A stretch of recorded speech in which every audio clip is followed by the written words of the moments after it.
I'll do, and welcome back. I hope you all had a nice Christmas, and for those in the UK, a Boxing Day, and for people in America and Canada and that, Boxing Day is a day that we have, a national holiday that we have the day after Christmas Day. So it's kind of like National Day of Recovery, so to speak. But anyway, I've been doing my usual trawling of media and news, and I found something from earlier in the year, 24th of January, this one. But it is very interesting. I've not really read the article in and of itself, just had a quick flick through a little bit, but it had me doing a bit of digging after it. So I'm going to get on with this one, but then we'll be visiting a site after this, the Office of National Statistics, to maybe have a little bit of a scratch of the surface to see why this might actually be happening. So new disability benefits claims in Bradford more than double in a year. Now that is absolutely unbelievable. Um, we have what in the UK what's called PIP. For those who don't know, it's personal independence payments. It is a tiered system, so I myself could in theory apply for it. I haven't done, just to be clear, but because of my autism, I could make and legitimately as well under the system for assistance with my autism and seeking assistance with that. But obviously that would be maybe 20-30 pound a month, something like that. It's pennies, essentially. But you do get it to the more extreme levels, where if you have somebody who needs round the clock care and treatment, I don't know, let's say something very simple, like somebody who's got a broken spinal column from the neck down. They are absolutely 100% dependent on other people. It'll pay for things to have them like a walk-in wet room, and to have a special mobility vehicle that the wheelchair can get into, and to have carers come around, etc., etc. That's what PIP's for. It's to try and assist the person in living a normal, well, quote unquote normal life. I mean, what actually is normal? Who knows? More than double the amount of people in Bradford claim disability benefits for the first time, research shows. Personal independent payment is awarded to people with long-term physical and mental conditions or disabilities who have difficulty doing certain everyday tasks or getting around. Well, there we go. That's a more articulate way of putting what I've just said, really. Department for Work and Pensions figures from the Institute for Fiscal Studies think tank show the number of new PIP claimants in Bradford show more than doubled from 136 in July 2021 to 382 in July 2022. Across England and Wales, the number of new PIP claimants almost doubled over the period, from 14,800 to 32,200. The IFS said that the worsening health was likely behind the rise, and that there had been an increase across every age group and most major conditions. The figures come as a shadow minister for the government can't ignore the growing backlog in disability assessments. Nationally, around a third of new claimants were for mental or behavioural conditions, with the proportion rising to 70% among those aged under 25. Sam Ray Chaudhuri, a research economist at the organisation, said whatever the cause, significantly greater spending on disability benefits looks like it will be one of the consequences of this concerning trend. More recent figures show 30,585 were entitled to PIP in Bradford as of July, putting them among 2.7 million people entitled to benefits across England and Wales. 2.7 million. Now, as I was saying before I carry on a bit with this, there is. I'm not sure how many tiers there is, but you can be looking at, with the highest level of care, at being around £250,000 annually for a person. And I do feel that with what they're seeing here, I'll go back up to where it was seen. New claimants almost not that big. Number of new PIP claimants in Bradford more than doubled to nearly 400 people. Now, even if out of that doubling, oh, it's more than double, really, isn't it? What is it? It's like 170, I think, increase or something stupid like that. Even if only a handful of those people are of the highest level, you're talking multiple millions of pounds. If you've got like four people there, that's £1 million. More than doubling there. It's very easy to say that a quarter of those could be on the highest level of care. We're talking multiple millions of pounds here in care. I'm not really going to go on reading this. I just wanted to get that basic flavour of it. But what we'll do now, I'll put the link for this article in please read the whole article yourself because it has got more information in there. I'm just not going to go through it. But what I am going to go to now is the Office of National Statistics, and I'm going to look at Bradford a little bit, and because it does give because this is the most recent census, which was 2021, and it compares it to 2011. So the population between the two censuses has gone from 522,000 to 546,000 people. So there has been an increase there. Now, what we need to remember as well, in the UK, we do have what's called an ageing population, which means we do not have replacement levels of birth in this country. So I'm going to say that the overwhelming majority of that population of growth has come from immigration into the country. I think that is a fair statement to make. If anybody disagrees, please put it below. Again, I've not read. I'll put the link in below this. Please read. I haven't read through it fully. It may explain that in this article. I'm just flicking through it here because I'm just getting to the numbers. Really, that's all I'm really interested in. The share of residents aged between 65 and 74 increased by 1.7%. Yeah, so that's what I'm saying. We've got an ageing population, which means that because this is percentages as well, that's obviously the less babies you're having, it's going to skew the percentages of older people to be higher. So especially if you're having people moving over here as well, again, that's going to push those bars up, those percentages up, because the migration is going to become sort of like, it's kind of like, rather than having just like the bottom half of the pie growing constantly, you've got different stages all sort of like growing slightly ever more, but not as much, which means that even if the oldest population itself doesn't necessarily change any, because those ones at the lower age range are coming down, that becomes a higher percentage ratio, if that makes sense. There's now more lone parents. I did read this bit before, and it's quite interesting. Bradford saw England's joint third largest percentage point rise for single parent households. Now that doesn't mean that Bradford has got one of the worst for single parent households. It just means that as a percentage, they've had one of the largest increases of single parent households. And I think we're going to see that in future, maybe in the next 10 to 15 years, we may see that start to show itself as in crime statistics as well. Because I do think that there is a credible link between single parent households and criminal behaviour, more so from single mothers rather than single fathers. That's not my opinion. That's what the data seems to show, by the way, from what I've seen. So it's gone from 11.1 in 2011 to 13.1, so an exact 2% increase. But there is some here which is quite interesting, just to show you what I mean. That doesn't necessarily mean that they have the most single parent. Isle of Scilly's had one of the largest as well. They've gone from 3.4% single parent to 5.6% single parent. So that's very low. Just to show you that what that is saying, it's not necessarily that there's anything abnormal in the numbers there, just more that the increase of single parent households is abnormal. And again, I think what I'll be talking about in a second will sort of allude to that, why that is happening. Private renting's gone up as well, massively. It's gone from 18.1% to 23% in a 10-year period. I mean, that's crazy. Doncaster saw the next largest increase of 14.8 to 19.4. This is going back 2 years.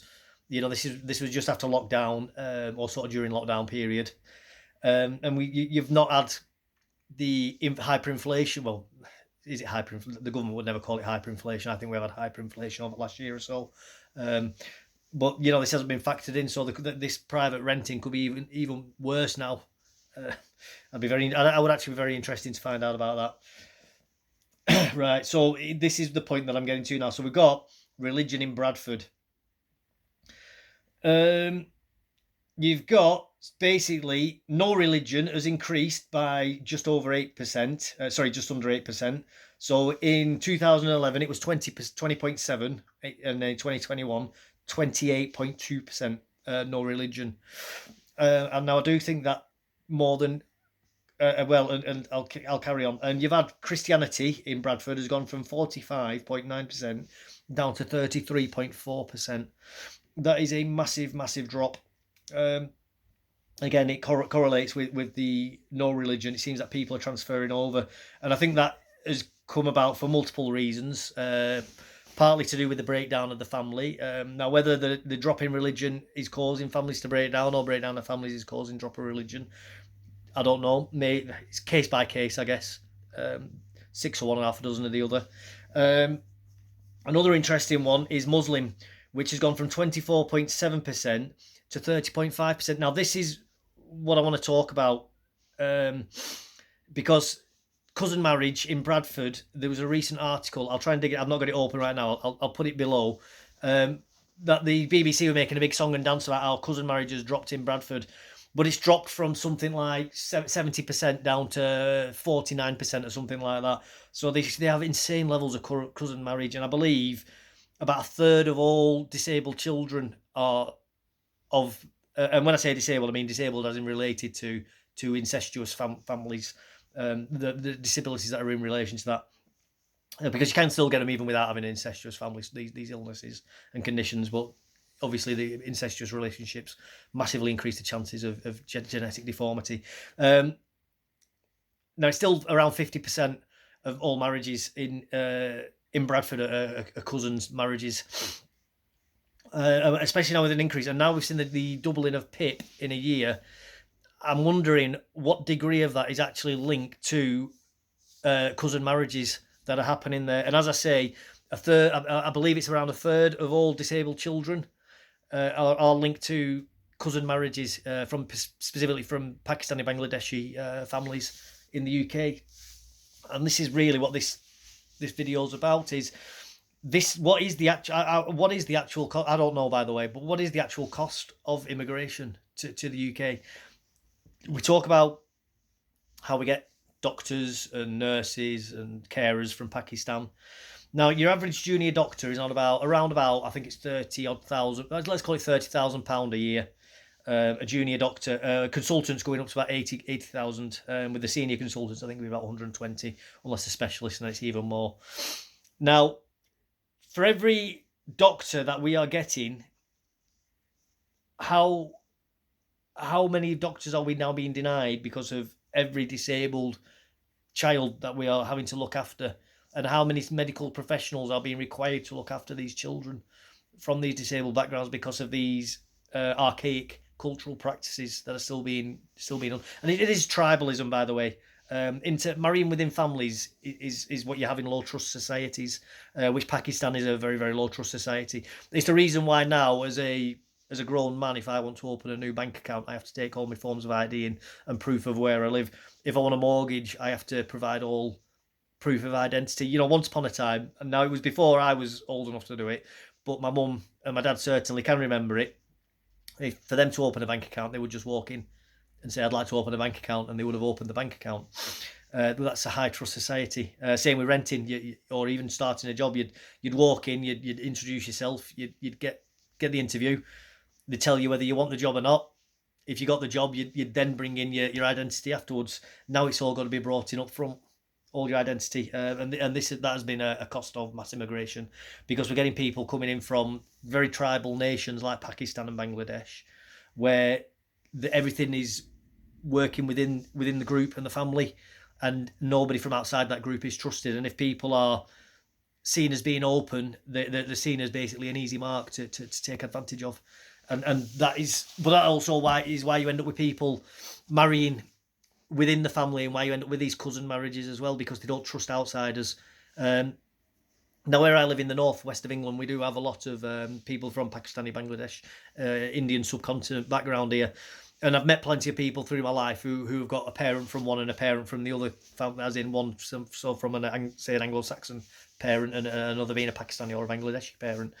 And generally those children, as adults I've spoken to them, have told me horrific stories of how they've been treated. I mean, we get told about how racist and sexist and misogynistic the British people are. If you want to hear about mistreatment and racist treatment of somebody, meet somebody who's of mixed heritage, of an indigenous British background, and they've got a Pakistani and Bangladeshi other parent, and the sort of treatment that they get from the wider community if they've lived there, it's horrific. They get absolutely looked down on and abused. I don't want to go into any deep details, but they just have a horrible time of it, and most of them end up turning their backs on that community because of the treatment that they've had, and generally don't identify with that side of their ancestry, and they tend to just call themselves, the ones I've met anyway, English or British, and that's it. White British they class themselves as because of that treatment. But anyway, back to the main point at hand. We're seeing this increase in 10 years, 5% increase, just over nearly 6% of Islamic faith increasing. Now it does say just below that, it goes on to births as well, which is country of birth. England being the main country of birth, going from 81.4 down to 80.1%. Now, when they say being born in England and it's presented as English, there's no demographic breakdown of that. I doubt very much that 80% of those births are white, indigenous British people. And we have here people from Pakistan going up from 7.7% to 8.3%. So that's obviously an increase of immigration over a 10-year period as a percentage of people from a background.